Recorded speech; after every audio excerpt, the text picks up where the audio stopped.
This is Democracy Now!, democracynow.org, the War and Peace Report. I'm Amy Goodman with Juan Gonzalez. And welcome to all of our listeners and viewers around the country and around the world. We begin today's show looking at the Obama administration's recent crackdown on whistleblowers and leakers of classified information. Pentagon investigators are reportedly still searching for Julian Assange, the founder of the whistleblowing website Wikileaks. Earlier this month, it was revealed the website might be in possession of hundreds of thousands of classified State Department cables, as well as video of massacres committed last year by U.S. forces in Afghanistan. Wikileaks made international headlines in April when it released a classified U.S. military video showing a U.S. helicopter gunship indiscriminately firing on Iraqi civilians, killing 12 people, including 2 employees of the Reuters news agency. The U.S. military recently arrested Army Specialist Bradley Manning, who may have been responsible for leaking the classified video. Manning has claimed he sent WikiLeaks the video along with 260,000 classified U.S. government records. Manning, who was based in Iraq, reportedly had special access to cables prepared by diplomats and State Department officials throughout the Middle East. During an internet conversation prior to his arrest, Manning explained his actions by writing, quote, "I want people to see the truth, regardless of who they are, because without information, you cannot make informed decisions as a public." Manning is now being held in pretrial confinement in Kuwait. The whereabouts of WikiLeaks founder Julian Assange is unknown. We reached Julian by email last night, but he declined to come on the program. The arrest of Bradley Manning and the hunt for Assange has put the spotlight on the Obama administration's campaign against whistleblowers and leakers of classified information. The Government Accountability Project, a leading whistleblower advocacy organization, has accused President Obama of criminalizing whistleblowing to a greater extent than any other U.S. president. Last month, a former FBI linguist named Shimei Leibowitz was sentenced to 20 months in prison for disclosing classified documents to an unidentified blogger. The website Politico reports Leibowitz is now poised to serve a longer sentence than any other convicted leaker in U.S. history. In April, Thomas Drake, a National Security Agency whistleblower, was indicted on charges of disclosing classified government information and obstructing justice in an ensuing investigation. Drake had helped expose details of the Bush administration's domestic spy program by leaking information to the Baltimore Sun and the Wall Street Journal. The Obama administration's also targeted journalists who received classified information. New York Times reporter James Risen has been subpoenaed to reveal the sources of part of his book, State of War. We're now joined by 3 guests. Daniel Ellsberg is joining us from the University of California, Berkeley. He's perhaps the nation's most famous whistleblower. In 1971, he leaked the Pentagon Papers, a 7,000-page top-secret study of U.S. decision-making in Vietnam. With us from Iceland is Birgitta Jonsdottir. She is a member of the Icelandic Parliament. She collaborated with WikiLeaks. She's author of a new Icelandic law protecting investigative journalists that passed last night. And on the line with us from Brazil is Glenn Greenwald, political and legal blogger for Salon.com. We're going to first go to the Icelandic Member of Parliament, Birgitta Jonsdottir. Can you explain the law that passed last night in the Icelandic Parliament?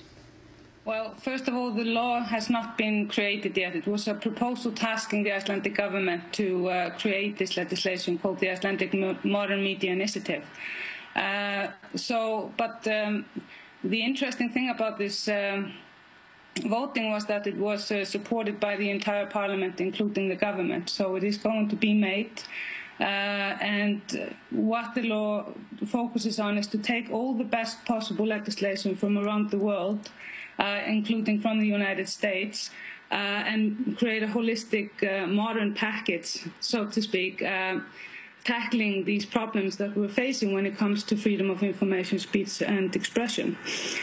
So we are tackling source protection and whistleblower protection and bringing into this package the best laws we could possibly find. And could you talk about the aspect that may create Iceland as a liberated area for computer servers from around the world?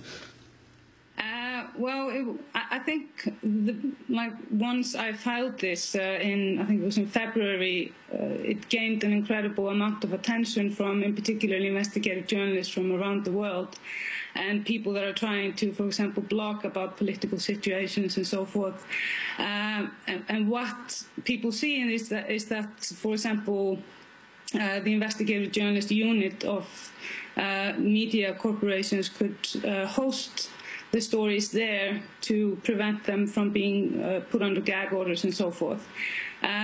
Many see this as this could become sort of a safe haven for journalism, but it also tackles the problems that IP hosts have when they are put under orders not to publish, or to tell the people they're hosting the information for to get off or they get charged.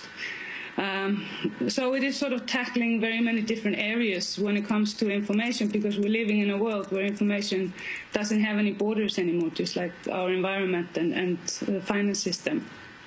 Birgitta Jonsdottir, can you tell us about Julian Assange, the Wikileaks project that we played on Democracy Now!, the videotape of the attack in New Baghdad several years ago that he acquired? You were a part of that project, which was put together, the video released from Iceland. Mm-hmm. Well, it's probably one of the most difficult projects I've helped with because of the content of it. What we basically did was that I helped bring together the volunteers, and I co-wrote the script. And the most difficult task in that project was actually to go through every second of this video to take out the stills. In particular, when you knew who the people were that were blown apart in this hideous war crime.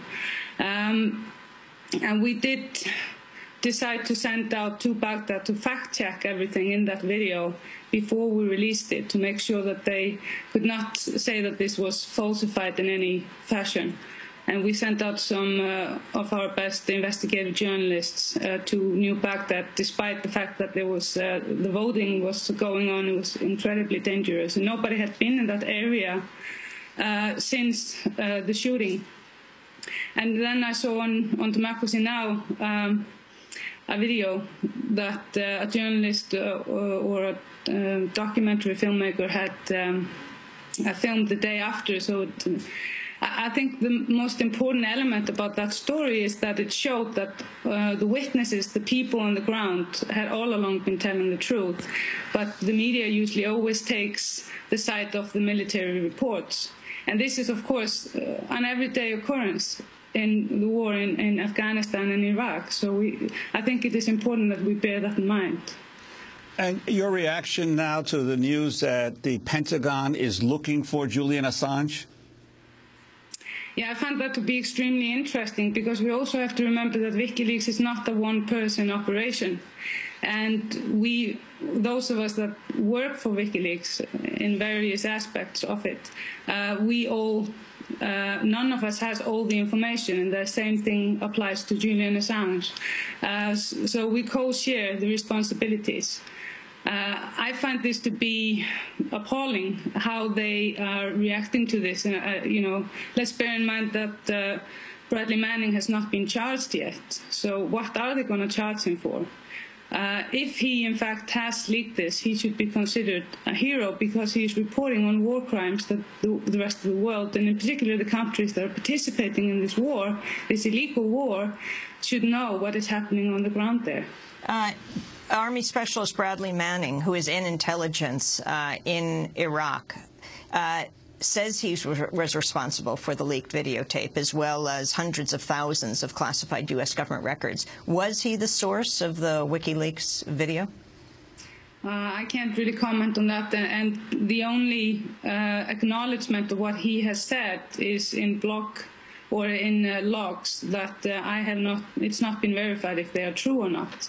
So I can't really comment on that. We're going to go to break, then we're going to come back. We'll be joined by Daniel Ellsberg. He's in Berkeley, the Pentagon Papers whistleblower, and Glenn Greenwald, who's written extensively about this at Salon.com. This is Democracy Now! Back in a minute. Our guest is Birgitta Jonsdottir, member of the Icelandic Parliament, and a co-producer of that videotape, which they've named Collateral Murder. Stay with us.